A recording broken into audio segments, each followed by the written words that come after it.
Okey, bismillahirrahmanirrahim. Assalamualaikum warahmatullahi taala wabarakatuh. Saya Syarif Muhammad Farid bin Syarif Bahasa, nombor kad matriks P1200929. Okey, saya merupakan calon sarjana Quran Sunnah. InsyaAllah pada hari ini saya akan membentangkan satu tajuk artikel secara individu iaitu pengaruh Imam Ghazali dalam kitabnya terhadap ulama. Okey, kitabnya itu adalah Al-Maqasid Al-Asna, Asma'ul Husna. Okey, saya akan share skrin dulu.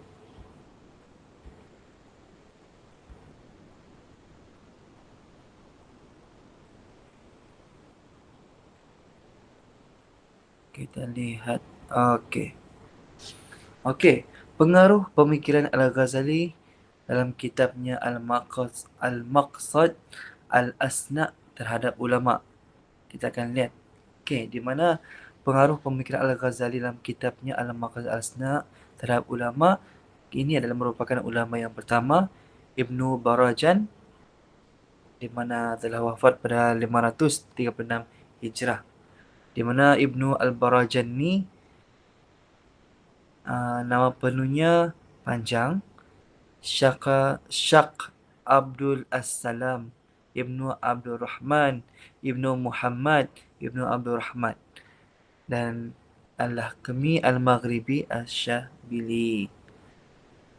Okey, di mana contohnya ketika menjelaskan nama Ar-Razzaq, Al-Ghazali ini mentafsirkan maksud Tuhan yang menciptakan rezeki dan menjadikan sebab untuk menikmati.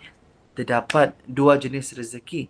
Rezeki zahir, iaitu makanan yang memberi manfaat kepada tubuh badan, dan keduanya rezeki batin, iaitu makrifah yang memberi manfaat kepada hati, qalbu. Okey, manakala Ibnu Barajan, rezeki bukanlah semata-mata makanan minuman, tetapi rezeki sebenarnya adalah makanan jiwa dan juga hati. Terdiri daripada makrifah, ilmu-ilmu dan juga keyakinan. Okey, dan lihat bagaimana ulama kedua ini, iaitu Fakhruddin Ar-Razi yang telah uh, wafat pada 606 Hijrah, di mana Ar-Razi ini dalam kitabnya Al-Lawami Al-Bayinat Asyarah Asma'u Allah Ta'ala As-Sifat, di mana susunan penulisan Ar-Razi ini menggunakan pembagian yang sama. Cuma beliau menggunakan perkataan lain yang hampir sama maksudnya. Di sini dapat kita lihatlah bagaimana Ar-Razi menggunakan tajuk Al-Mabadi Al-Muqaddimat, Ghazali menggunakan As-Sawabiq wa Al-Muqaddimat. Pasal kedua, Ar-Razi meletakkan tajuk Al-Maqasid, manakala Al-Ghazali menggunakan tajuk Al-Maqasid Al-Ghayat. Dan pasal terakhir, Ar-Razi menggunakan tajuk Al-Lawahik Al-Muttahamimat, manakala Al-Ghazali menggunakan tajuk Al-Lawahik Al-Takmilat. Di mana Ar-Razi juga jelas menyebut nama Al-Ghazali dalam kitabnya dan memetik pandangannya ketika menerangkan maksud Asma'ul Husna. Okey, ketiga, Abdullah Ibn Umar Al-Baidawi yang telah wafat pada 685 Hijrah, di mana jelas pada bahagian pendahuluan kitabnya yang berjudul Syarah Asma'ul Husna, beliau menyatakan bahawa kitab ini ditulis setelah beliau meneliti secara khusus kitab Al-Ghazali Al-Maqasid Al-Asna dan juga kitab Ar-Razi Lawahmil Al-Bahinat, di mana pada pasal ke-10 bertajuk faedah-faedah tertentu dengan zikir dan fikir. Beliau menulis keseluruhan fasal ini membawa pandangan Al-Ghazali tentang bagaimana berakhlak dengan Allah Subhanahu Wa Taala, di mana dalam fasal keempat daripada bahagian pertama iaitu pendahuluan dan juga perkenalan. Contohnya manusia berbeza-beza dalam tahap pencapaian makrifah tentang hakikat ketuhanan. Di mana pencapaian makrifah tentang Allah sebenar, seperti Allah mengenal dirinya, adalah mustahil manusia untuk mencapai. Okey, kita lihat ulama yang seterusnya, Asy-Syaqa Abdul Aziz Ad-Dirini yang telah wafat 694 Hijrah. Dia tidak menyebut secara langsung nama Al-Ghazali.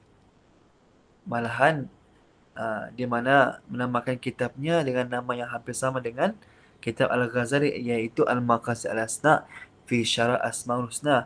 Contohnya Ad-Dirini menjelaskan bahawa kebiasaan nama Allah selalu dituturkan oleh golongan Al-Arifin, iaitu Al-Haq, kerana mereka sentiasa berusaha untuk memahami kewujudan Allah dan mensabitkannya, manakala Allah sentiasa dituturkan oleh ulama tauhid ialah Al-Bari, kerana mereka sentiasa berusaha mencari kaitan antara pencipta dan juga pencipta.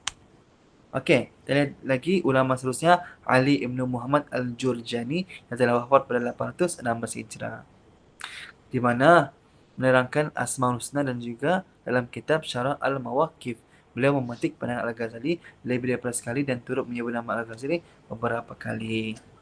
Kita lihat juga Ibnu Al-Murtada Al-Yamani yang telah wafat pada 840 Hijrah, di mana terkenal dengan gelaran Ibnu Al-Wazir. Juga terpengaruh dengan pemikiran Al-Ghazali melalui kitab yang berjudul Ikhtar Al-Haq Al-Khaliq. Beliau memetik pandangan Al-Ghazali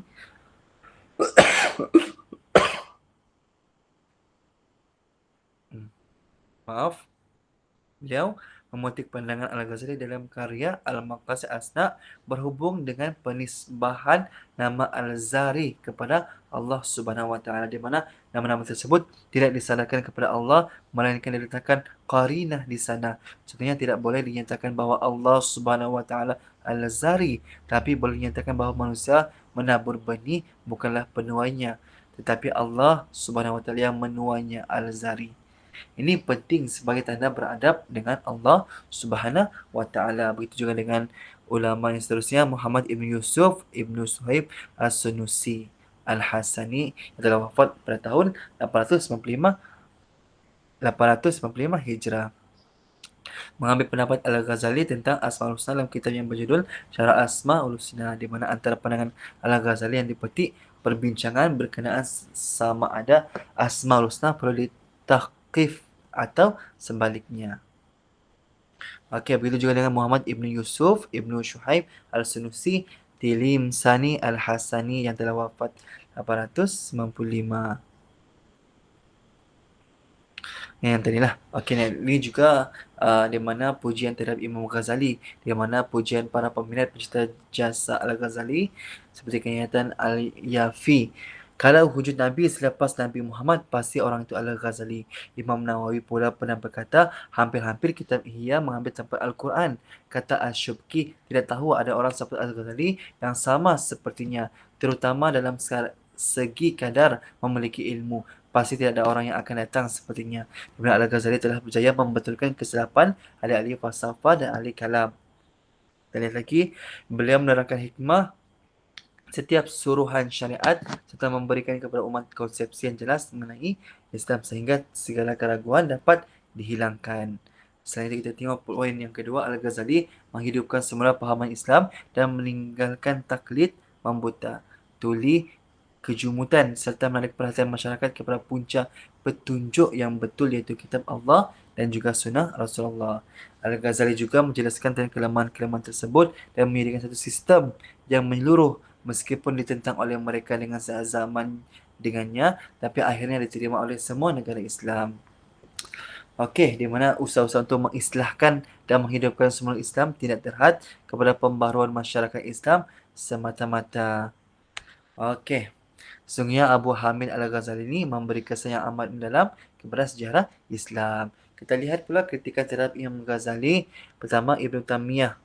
Ada 4 sebab di mana Ghazali ini jelas menunjukkan peninggalan falsafah Yunani. Yang kedua, penulisan Ihya Ulumuddin menggunakan analisis logik.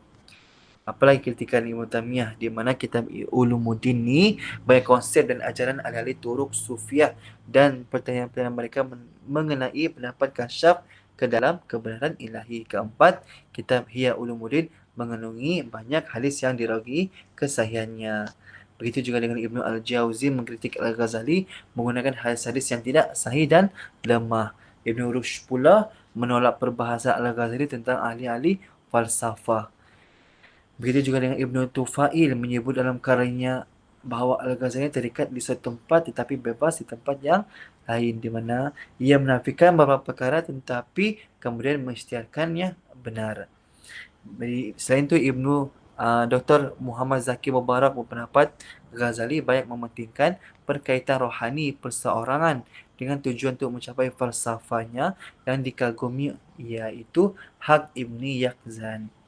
Kini juga beberapa karya-karya Ibnu Ghazali yang lain daripada aspek bidang falsafah, bidang menghidupkan agama, termasuk dalam karya-karya tersebut antaranya Ihya Ulumuddin, Al-Muqis Ad-Dalalah, Minhaj Al-Abidin. Manakala bidang akhlak dan tasawuf ada 10 karya beliau, begitu juga dengan bidang politik dan juga pemerintahan.